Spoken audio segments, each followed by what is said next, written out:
M Divya Srivastava और मैं आप सभी का स्वागत करती हूँ हमारे यूट्यूब चैनल ब्रीफ खबर में। तो चलिए शुरू करते हैं आज की ब्रेकिंग न्यूज़ के साथ। वैक्सीन की उपलब्धता पर केंद्र का यू टर्न। मई में किया था 216 करोड़ डोज का वादा, अब कहा 135 करोड़ ही मिलेंगे। देश में तेजी से चल रहे वैक्सीनेशन अभियान के बीच कोरोना वैक्सीन पर केंद्र सरकार ने अचानक से यू टर्न ले लिया है। मई में जब देश भर में वैक्सीन की किल्लत सामने आई थी, तब सरकार ने दावा किया था कि 31 दिसंबर तक देश को 216 करोड़ से ज्यादा डोज मिल जाएंगी। लेकिन अब सुप्रीम कोर्ट में दाखिल हल्फनामे में केंद्र ने बताया कि दिसंबर तक उसे सिर्फ 135 करोड़ डोज ही मिलेंगे। यानी महीने भर में ही केंद्र ने इस साल तक मिलने वाली वैक्सीन डोज में 81 करोड़ की कमी कर दी है। 13 मई को केंद्र सरकार ने बताया था कि उसे अगस्त से दिसंबर के बीच 8 वैक्सीन की 216 करोड़ से ज्यादा डोज मिलने की उम्मीद है, जिससे देश की पूरी आबादी को इस साल के आखिरी तक वैक्सीनेट किया जा सकेगा।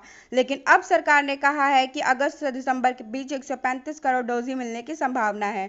मई में किए गए सरकार के इस ऐलान को आप क्या कह सकते हैं? इतना ही नहीं, केंद्र ने पहले कहा था कि देश में 8 वैक्सीन उपलब्ध होंगी, लेकिन अब सरकार ने 5 वैक्सीन की बात कही है। 13 मई को सरकार ने इन वैक्सीनों के बारे में देश को बताया था। Vaccine Covishield, Covaxin, Biological E, Zydus Cadila, Novavax, Bharat Biotech nasal vaccine, Gennova Biopharma, Sputnik V और कुल। अब केंद्र सरकार पलट चुकी है। लेकिन अब शनिवार को सुप्रीम कोर्ट में दाखिल हल्फनामे में केंद्र ने बताया है कि अगस्त से दिसंबर 2021 के बीच कोरोना वैक्सीन की 135 करोड़ डोज देश को मिल जाएगी। हालांकि केंद्र ने यह भी कहा है कि वो 31 दिसंबर तक टोटल वैक्सीनेशन करने की कोशिश कर रही है। सुप्रीम कोर्ट में दायर हल्फनामे में केंद्र ने दिसंबर तक 5 वैक्सीन आने का ही अनुमान लगाया है, जबकि मई में 8 वैक्सीन की उम्मीद जताई गई थी।